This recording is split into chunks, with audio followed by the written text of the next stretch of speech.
একটা হচ্ছে সংবিধান, দ্বিতীয় হচ্ছে জনপ্রশাসন, তৃতীয় হচ্ছে বিচার বিভাগ, চতুর্থ নির্বাচন প্রক্রিয়া ইলেকটোরাল প্রসেস, আর একটা হচ্ছে দুর্নীতি দমন কমিশন। এই পাঁচটার উপরে আমরা আমাদের দলের অর্থাৎ জামাত ইসলামের সুচিন্তিত মতামত। এই নির্বাচনটা হতে হবে প্রপোর্শনাল রিপ্রেজেন্টেশন, পিআর পদ্ধতি, সংখ্যানুপাতিক পদ্ধতিতে, যেটা আধুনিক গণতান্ত্রিক বিশ্বের প্রায় 60টিরও বেশি সংখ্যক দেশে এটা কার্যকর আছে।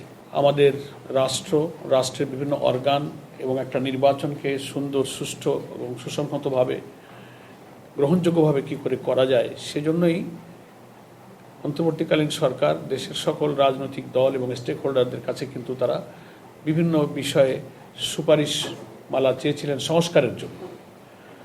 তো অ্যাকর্ডিংলি জামাত ইসলামী একটি বড় রাজনৈতিক দল হিসেবে আমরাও আমাদের পক্ষ থেকে সরকারের এই আহ্বানে সাড়া দিয়ে আমরা প্রথম পর্যায়ে কিন্তু সরকারের বিভিন্ন রাষ্ট্রের বিভিন্ন অর্গান এবং বিভাগের ব্যাপারে আমাদের লিখিত সুপারিশমালা পাঠিয়েছিলাম। এরপরে যখন রাজনৈতিক দলসমূহ এবং স্টেক হোল্ডারদের কাছ থেকে ওনারা মতামত পেলেন, সেই মতামতগুলোকে ওনারা কনসলিডেট করে, ভিন্ন ভিন্ন মত তো থাকবেই, দল যেহেতু ভিন্ন মত ভিন্ন হবে, এটাকে একটা ন্যাশনাল কনসেনসাস তৈরি করার জন্য জাতীয় ঐক্যমত্য কমিশন গঠন করে হয়েছিল। এটা headed by chief adviser professor Ali Riaz হচ্ছে কো চেয়ারম্যান। ওনারা এই সমস্ত দলের মতামতগুলো বিশ্লেষণ করে ওনারা একটা মতামত তৈরি করেছেন, জাতীয় ঐক্যমত্য কমিশনের মতামত, সেটা সংস্কারের উদ্দেশ্যে। সেটা আবার পলিটিক্যাল পার্টিদের কাছে ওনারা, তো আজকে ওনারা 5 তারিখে চিঠি ইস্যু করেছিলেন আমাদেরকে। 6টা রিফর্ম কমিশনের রিপোর্ট ওনারা পাওয়ার পরে সবগুলো আমাদেরকে দিয়েছিলেন। একটা বাদে 5টা কমিশনের সুপারিশের উপরে ওনারা আমাদের মতামতটা খুব আগেই ভাগেই চেয়েছিলেন। তো আমরা আজকে 20শে মার্চ আমরা 5টা কমিশনের সুপারিশের উপরে আমরা জামাত ইসলামের যে মতামত সেটা সুলিখিতভাবে দিয়েছি। একটা হচ্ছে সংবিধান, দ্বিতীয় হচ্ছে জনপ্রশাসন, তৃতীয় হচ্ছে বিচার বিভাগ, চতুর্থ নির্বাচন প্রক্রিয়া ইলেকটোরাল প্রসেস, আর একটা হচ্ছে দুর্নীতি দমন কমিশন। এই 5টার উপরে আমরা আমাদের দলের অর্থাৎ জামাত ইসলামের সুচিন্তিত মতামত আমরা দেওয়ার চেষ্টা করেছি। এখানে আমাদের দলের নেতৃবৃন্দ, আমাদের মধ্যে সংবিধান বিশেষজ্ঞ এবং আইন বিশেষজ্ঞ, আমাদের টেকনিক্যাল টিম, আমরা এটার উপরে যথেষ্ট সুন্দর করার এবং গ্রহণযোগ্য, যথার্থ, উপযুক্ত করার জন্য আমরা চেষ্টা করেছি।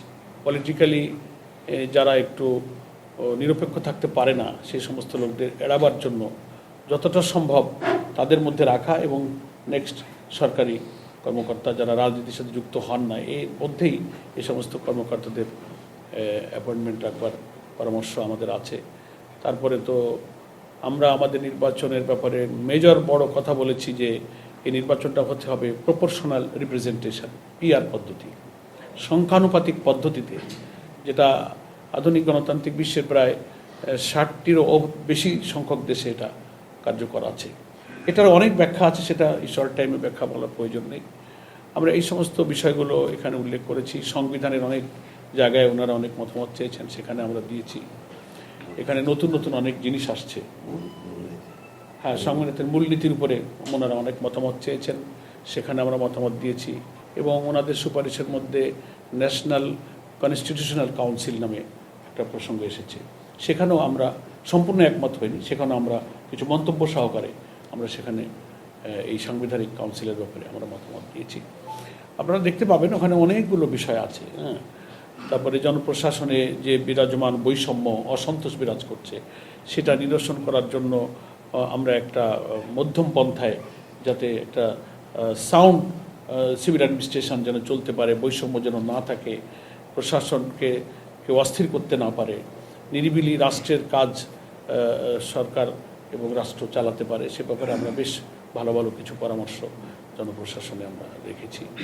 বিচার ব্যবস্থার ব্যাপারে, তারপরে নির্বাচনের ব্যাপারে এখানে অনেক প্রপোজাল, নতুন আইডিয়া এসছে, দ্বিকক্ষ বিশিষ্ট পার্লামেন্টের আইডিয়া এসছে, সেখানেও আমরা আমাদের মতামত দিয়েছি। হাইকোর্টকে আমরা একমত হয়েছি, কিন্তু সেখানে আমাদের কিছু কমেন্টস আছে, কিছু বক্তব্য আছে। হাইকোর্টকে ডিসেন্ট্রালাইজ করার জন্য ডিভিশনাল সিটি হাইকোর্টের বেঞ্চের ব্যাপারে ওনাদের প্রস্তাব ছিল, সেখানেও আমরা কিছু মন্তব্য সহকারে আমরা বলেছি। বাংলাদেশ জামাত ইসলামী চায় একটি অবাধ, নিরপেক্ষ, গ্রহণযোগ্য নির্বাচন। সেজন্য আমরা সরকারের এই সংস্কারমূলক কাজে কিন্তু সহযোগিতা করছি, এটা হচ্ছে বড় কথা। এবং সেই সংস্কারমূলক কাজে ওই প্রফেসর আলী রিয়াদ সাহেব, কো চেয়ারম্যান, উনি তো বললেন যে এটা একটা টাফ জব, যে সব দলকে একটা ব্যাপারে একমত করা কিন্তু কঠিন একটা জব ওনারা নিয়েছেন। এ ব্যাপারে আমরা ওনাদেরকে কথা দিয়েছি। তো আমরা সরকারকে সংস্কার, অন্তত নির্বাচন নিরপেক্ষ করে একটা সুন্দর রাষ্ট্রের রাষ্ট্রপতি, প্রধানমন্ত্রী, সাংবিধানিকভাবে কাঠামোগুলোতে যে সমস্ত তছনছ ছিল, ক্ষমতার ভারসাম্য ছিল না, এগুলোকে ফিরে আনার ব্যাপারে আমরা খুব সমন্বিত করে ভালো কিছু পরামর্শ দিয়েছি। এক একটা দল নতুন গঠিত হলে তাদের নতুন কিছু কর্মনীতি, কর্মসূচি, পলিসি থাকতেই পারে, এটা কোনো দোষণীয় বিষয় নয়। সেই ব্যাপারে আমরা আমাদের কিছু মতামত দিয়েছি। গণভোটের ব্যাপারে আমরা আমাদের মতামত দিয়েছি। এইভাবেই আমরা সংস্কার কার্যক্রমটা হওয়া দরকার আর কি। আমাদের 5ই আগস্টের অর্থাৎ জুলাই অভ্যুত্থানে এই দেশের মানুষের যে চেতনা, এই যে 2000 মানুষের জীবনদান, 30,000 মানুষ যে আহত হয়েছে, একটা চেতনার ভিত্তিতে তারা জীবন দেয়। ফ্যাসিবাদকে বিদায় দেওয়া, কর্তৃত্ববাদী শাসন না হওয়া, লুটপাট, অনাচার, সাংবিধানিক কাঠামোগুলো সব কিছুকে তছনছ করা হয়েছে, পলিটিসাইজ করা হয়েছে, করাপ্ট হয়ে গেছে। এইগুলোকে সুন্দর করে সাজাবার জন্য আমাদের কিন্তু একটা জাতীয় ঐক্যমত্য আছে। স্বাধীনতা, সার্বভৌমত্ব, আমাদের গণতন্ত্র, আমাদের দুর্নীতি বিরোধী যে দৃষ্টিভঙ্গি, এইসব যে জাতীয় ঐক্যমত্যের কমন ইস্যুগুলোতে আমরা যেন একমত হয়ে যেতে পারি, আমাদের মতামতের মধ্যে সেই চেতনাই কিন্তু প্রতিফলিত হয়েছে।